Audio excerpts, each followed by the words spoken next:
චුල්ලසෙට්ටි ජාතකය යටගිය දවස කසීරට බරණැස් නුවර බ්‍රහ්මදත්ත නම් රජ කෙනෙක් රාජ්‍ය කළහා.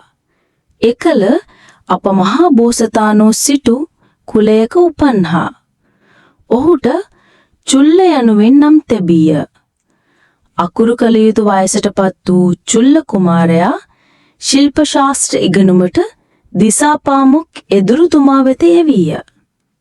නුවණැති කුමාරයා ශිල්ප ශාස්ත්‍ර පමණක් නොව නිමිති ශාස්ත්‍රයේද ප්‍රගුණ කළේය. තරුණ වයසට පත්වන විට ශිල්ප ශාස්ත්‍ර ඉගෙනුම මැනවින් නිම කළ කුමාරයා ආපසු තම නිවසට පැමිණියේය. කුමාරයා නිසි වයසට පැමිණි කලෙහි සිටු තනතුරට පත්වීය. ඔහු චුල්ලසෙට්ටි නැතිනම් චුල්ලසිටානෝ යන නමින් ප්‍රසිද්ධ වීය. දිනක් චුල්ලසිටානෝ රාජසේවය සඳහා රජමැදුරට යමින් සිටියහා. එතුවානන්ට අතරමඟදී මළමීයෙකු දක්නට ලැබිණා. හදිස්සියේ මළමීයෙකු මුණ ගැසීම අස්වාභාවික සිද්ධියක් නිසා ඒ වෙලාවේ නැකත් විමසා බැලීය. ඒ සුබ නැකතක් උදා වී ඇති වේලාවක් බග එතුමා දුටුවේය. එබැවින් මී කුණ දෙස බලා නුවණැති මිනිසෙකුට මේ මී කුණෙන් වුවත් ධනය උපයා දියුණු වෙන්න පුළුවන්. අඹදරුවන් පෝෂණය කරමින් සැපසේ ජීවත් වෙන්න පුළුවන්. මගෙන් පසු මේ නගරේ සිටු තනතුරු ලැබීමට තරම් ඔහු වාසනාවන්තයෙක්. ඊ චුල්ලසිටානෝ ප්‍රකාශ කළහා. සිටානන්ගේ මේ ප්‍රකාශය අසල සිටි දුප්පත් මිනිසෙකුට ඇසුණි. ඔහු නමින් චුල්ලන්තේ වාසිකය. මොහු ඒ නගරේ ගෙයින් ගෙට යමින් කුලී වැඩක් කර එදිනදාට කීයක් හෝ උපයාගෙන දිවිගි වූ අහිංසක මිනිසෙකි. ඔහු චුල්ලසිටානන්ගට දැන සිටීය. සිටානෝ නුවණැතිය, පරාර්ථකාමීය. ඔහු යමක් ප්‍රකාශ කරන්නේ හරයක් ඇතිවය. එබැවින් කරුණු හරිහැටි නොදැන චුල්ලසිටානන් මෙවැනි ප්‍රකාශයක් නොකරන බව චුල්ලන්තේ වාසිකයා දැන සිටීය. එබැවින් ඔහු මීකුණ රැගෙන ගියේය. එදා රජගෙදර බලලාගේ ආහාරය පිණිස මස් මාළු කිසිවක් නොවීය. එදා පොහොය දිනයකි. එබැවින් සතෙකු මරා දීමට හෝ සතෙකු මරා ගැනීමට ඉඩ හැරීමට හෝ නොහැකිය. එබැවින් බලලාට දීමට මස් ටිකක් සොයා රාජපුරුෂයෙක් පිටත් වී ගියේය. ඔහුට මීකුණ රැගෙන එන චුල්ලන්තේ වාසිකයා හමු වීය. රාජපුරුෂයා සුළු මුදලක් ගෙවා මී කුණ මිලදී ගත්තේය. චුල්ලන්තේ වාසිකයා එම මුදලින් උක් හකුරු ටිකක්ද කලයක්ද මිලදී ගත්තේය. කලෙහි පැන් පුරවාගත් හෙතම වනයෙන් නගරයට ඇතුළු වන තැන නතර වී සිටියේය. වනයෙන් මල් කඩාගෙන එන මල්කරුවන්ට හකුරුත් සමග පැන් දුන්නේය. හකුරුකා පැන්බි වූ මල්කරුවන්ගේ පිපාසය සංසිඳින. එයින් ඔහු බලවත් සතුටට පත් වූහා. මල්කරුවෝ ඔහුට මල් මිටි බැගින් දුන්හා. චුල්ලන්තේ වාසික තෙමේ තමාට ලැබුණු මල් වික්කේය. ඔහු ඉන් ලැබුණු මුදලින්ද හකුරු මිලිදීගෙන පැන් කලයක් දරගෙන යලිත් පෙරදින සිටි තැනටම ගියේය. එන්දිනද මල්කරුවන්ට පෙර පරිද්දෙන්ම සංග්‍රහ කළේය.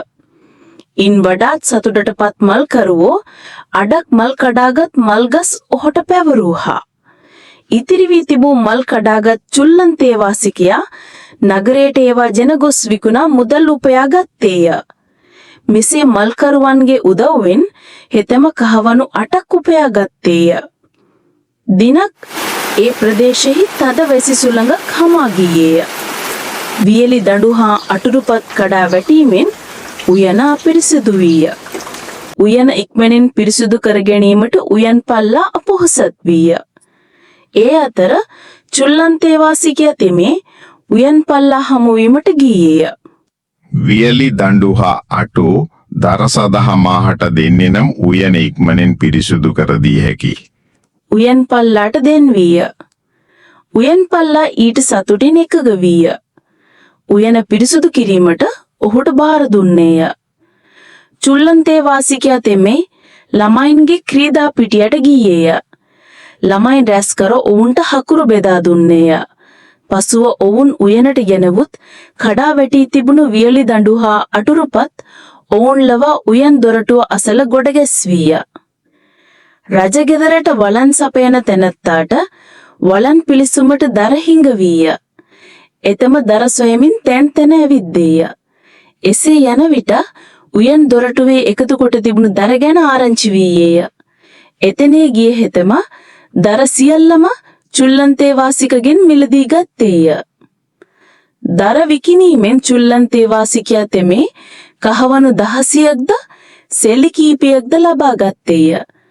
මෙසේ හෙතම කහවණු 24ක් උපයා ගත්තේය.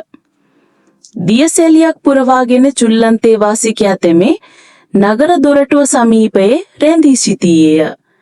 එහිදී නගරයට තනකොළ ගෙන එන 500ක් දෙනෙකුට හකුරුත් සමග පෑන් දුන්නේය.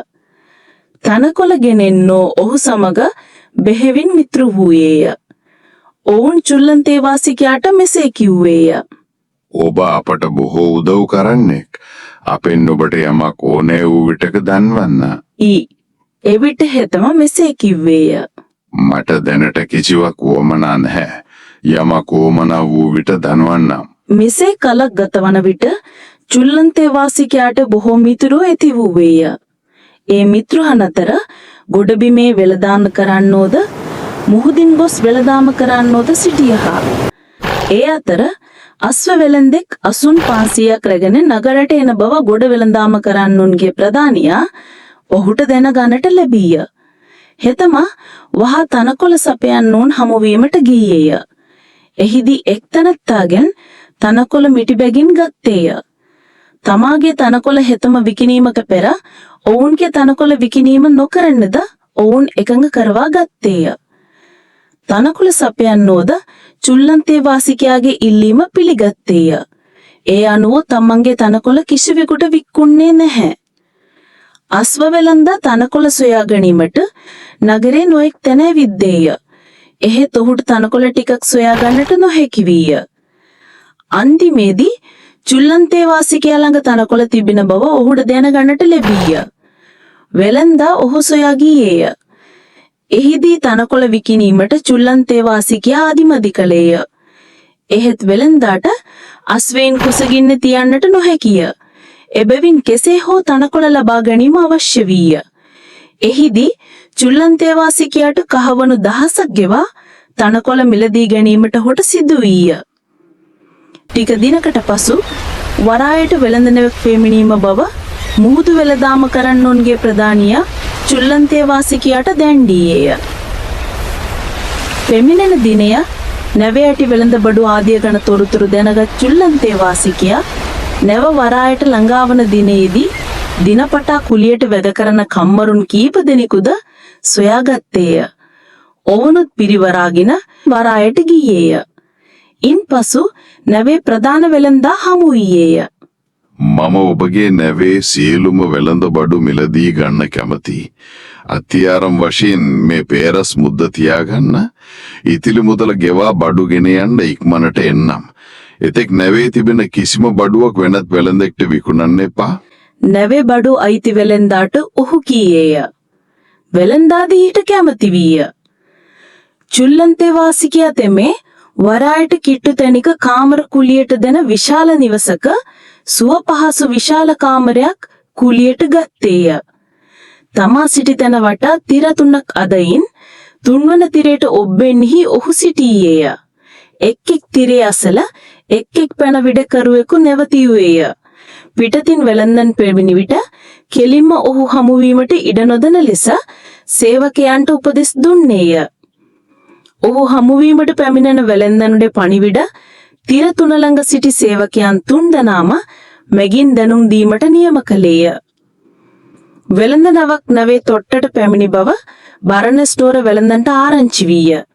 වෙළෙන්දෝ නැවෙන් බඩු මිලදී ගැනීමට වහාම වරායට පැමිණියේය.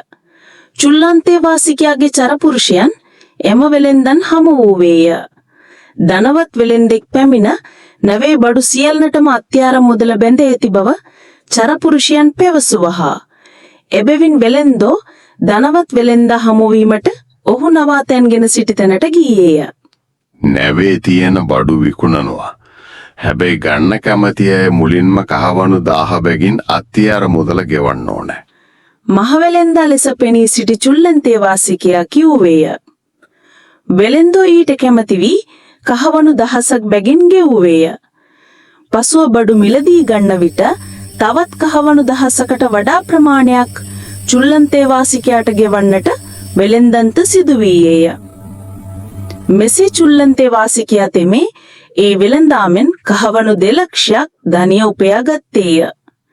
මෙතරම් ධනියක් උපයා ගත්තේ වෙළඳාමෙන්වත් වෙළඳාම පටන් ගත්තේ මීකුණක් විකිණීමෙන්වත් ඔහු මෙනෙහි කළේය. එයින් ඔහුගේ සිතේ බලවත් ප්‍රීතියක් මෙන්ම තමා ගැන ආඩම්බරයක් ද ඇති වූයේය. තමාට මෙසේ දියුණු වීමට මඟ පෙන්නුවේ චුල්ල සිටාව බව ඔහු සිහිපත් කළේය. එබැවින් ඔහු හමු වී කලගුන් දැක්විය යුදියයිට චුල්ලන්තේ වාසිකයා සිතුවේය. එබැවින් ඔහු කහවණු ලක්ෂයක් ධනයක් රැගෙන චුල්ල සිටානන් හමුවීමට ගියේය. සිටානෝ මේ පුද්ගලයා ගැන පුදුම වූවේය. එබැවින් ඔහු එතරම් ඉපයුවේ කෙසේදයි විමසූවේය. චුල්ල සිටානෝ දවසක් රාජසේවයට යන අතරමඟදී මීකුණක් දෙක කල ප්‍රකාශයේ ඇසීමෙන් පසු ඒ මීකුණ ගෙන ගොස් විකුණ සිටිත් එතෙන් පටන් ධනෙ ඉපයු අයුරුත් ඔහු විස්තර කළේය. ඒ ඇසූ චුල්ල සිටානෝ චුල්ලන්තේ වාසිකයාගේ දක්ෂතාවය ගැන සතුටටපත් වූවේය. එබඳු දක්ෂ පුද්ගලෙක් තම පවුලට සම්බන්ධ කර ගැනීම ඉතා සුදුසු බව කල්පනා කළේය. එසේ සිත සිටානෝ තම දුව චුල්ලන්තේ වාසිකයාට විවාහ කර දීමට කැමති වූවේය. චුල්ලන්තේ වාසිකයාද එයට කැමති වූයෙනින් සිටානෝ තම දියණිය ඔහුට සරණ පාවා දුන්නේය. චුල්ල සිටානොන්ගෙන් පසුව ඒ නගරේ සිටු තනතුර චුල්ලන්තේ වාසිකයාට ලැබියේය. බුදුරජාණන් වහන්සේ රජගහ නුවර ජීවක නම් රාජකීය වෛද්‍යවරයාගේ අඹවනෙහි වැඩවසන සමයේදී චුල්ලපන්ත තෙරුන් නිමිති කොට මේ ජාතක කතාව දේශනා කළසේක. එදා චුල්ලන්තේ වාසිකයේ යනු අද චුල්ලපන්තකයයිද චුල්ල සිටානෝ තමන් වහන්සේයයිද පවසා බුදුරජාණන් වහන්සේ චුල්ල සෙට්ටි ජාතකය නිමවා වදාළසේක.